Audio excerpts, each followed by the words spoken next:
Welcome back to our historical study on the book of Daniel. In this video, we'll talk about chapter 6, Daniel in the lion's den.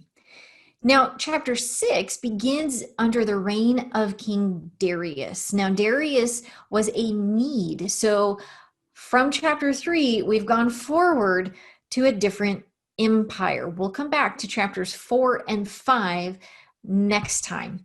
But for this week in chapter 6, we have zoomed forward in time now under the Medes and Persians, and their laws are a little different, as we'll see in chapter 6. Now it begins with Darius appointing 120 satraps to the empire. And so those are just officials like magistrates who rule over the various cities and areas within that Persian empire. And so we notice that Daniel is one of those. Now, right off the bat in this story, we see some jealousy from the other administrators because Daniel was so exceptional that the king had planned to put him over the entire kingdom. Daniel, a Jewish exile. But the other administrators could find no corruption in him. So they conspired against him because they knew the only way to trap Daniel and get rid of him was if it somehow had something to do with the law of his God. And that is where we see the story go next. So the other officials devise a very clever plan to have the king sign an edict saying that anyone who prays to another human or other god other than praying to the king will be thrown into the lion's den. Now, there's not a lot of evidence of other Persian kings deifying themselves, making themselves a god. And so probably what's happening here, according to the Cultural Background Study Bible, is that they are making Darius the representative of the gods for 30 days. And so all prayers must go through him, and then he will intercede on behalf of the people to the gods. So in verse 8, we see the officials say, please put this in writing, because it said that those laws could not be repealed. We read about that in the book of Esther as well, that the laws that were written could not be repealed. Even back to Hammurabi, that was the case where, like, when a judge made a law, he couldn't go back and change the decision. And that's probably what we're seeing here. Now, the very first thing Daniel does upon hearing about this decree is an act of loyal subversion. He goes and he prays to his God, the God Most High. Now, there are other biblical references to prayer, such as at evening, morning, and noon. But what Daniel was doing may have been a custom started there in exile in Babylon.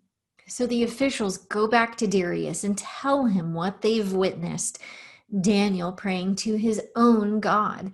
Now, because the law couldn't be repealed, Daniel was brought forth and thrown into the lion's den. Now, verse 17 says a stone was brought to put over the pit, and Darius and the officials used their signet rings to put their seal on that rock. And so they may have used some clay, tied it with some ropes and put clay on it, and then put their signet ring stamp on it. So that way they could tell if it had been tampered with overnight. And we can see that Darius is grieved over this. He tells Daniel, after Daniel's been thrown into the pit, he says, may your God, whom you serve continuously, rescue you. And we see that Darius spends a whole sleepless night thinking about Daniel. And at the first light of dawn, Darius is the first one at the lion's den to check on Daniel. Verse 20 says, Darius called to Daniel in an anguished voice, Daniel, servant of the living God, has your God, whom you serve continuously, been able to rescue you from the lions? So Daniel explains that God sent an angel to shut the lions' mouths and care for him while he was in the pit. And just like with his 3 friends in the fiery furnace, no scratch is found on Daniel, no wound of any kind from his time in the lion's den. So with Daniel safe, Darius turns to the false accusers, and now it's their turn for punishment. And we see the brutality of Persian punishment as not only the false accusers, but their entire families are thrown into the pit. And to parallel chapter 3, here we see Darius write a decree and sends it out to all nations and all peoples.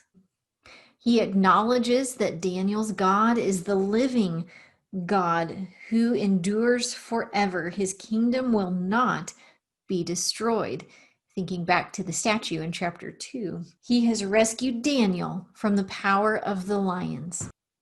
And like his friends, in chapter 3, we see that Daniel is prospering under Darius at the end of chapter 6.